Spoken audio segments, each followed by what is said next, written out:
Seorang pria melakukan perjalanan malam dari Jakarta menuju Jepara menggunakan bus antar kota. Perjalanan itu melewati kawasan Alas Roban, sebuah hutan yang sudah lama dikenal gelap, sepi, dan penuh cerita tak masuk akal.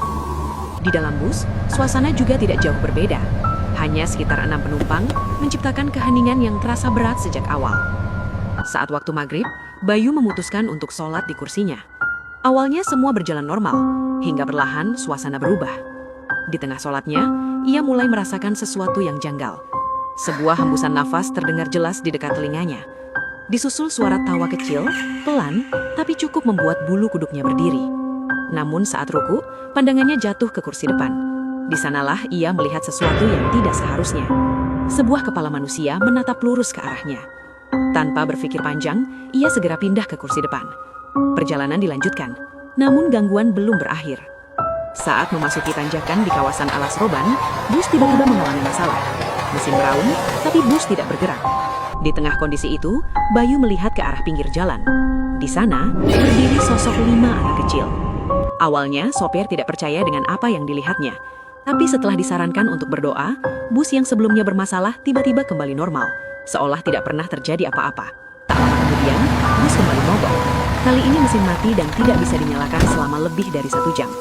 Beberapa penumpang turun, mencoba mencari udara segar, sementara Bayu bersama seorang pria bernama Pak Budi memutuskan mencari sesuatu untuk dimakan. Mereka berjalan menjauh dari bus, masuk sedikit ke area hutan. Di kejauhan, terlihat sebuah warung dengan lampu kuning redup. Harapan muncul. Mereka mendekat, namun sejak awal ada yang terasa aneh. Etalasenya kosong, tidak ada makanan yang terlihat. Suasananya sepi, tapi terdengar suara seperti aktivitas dari dalam. Di dalam warung, mereka melihat seorang wanita dan seorang remaja kurus bersarung. Dari belakang, semuanya tampak normal. Sampai akhirnya mereka menyapa. Dan saat itulah semuanya berubah. Mereka bukan manusia. Seketika pintu warung tertutup sendiri, terkunci rapat.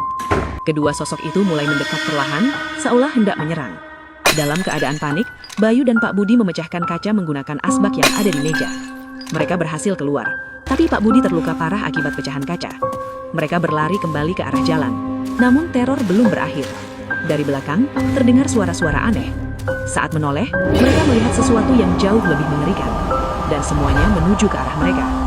Dengan sisa tenaga, mereka terus berlari. Saat hampir mencapai jalan utama, semua makhluk itu tiba-tiba berhenti, hanya diam-diam menatap ke arah mereka.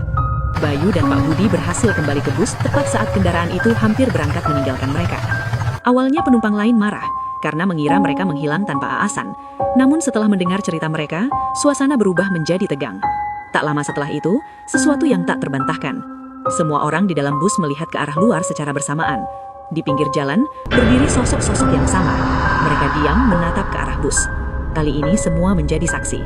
Sopir yang sebelumnya tidak percaya langsung menginjak gas dalam-dalam. Musik dangdut yang sebelumnya diputar diganti dengan lantunan solawat.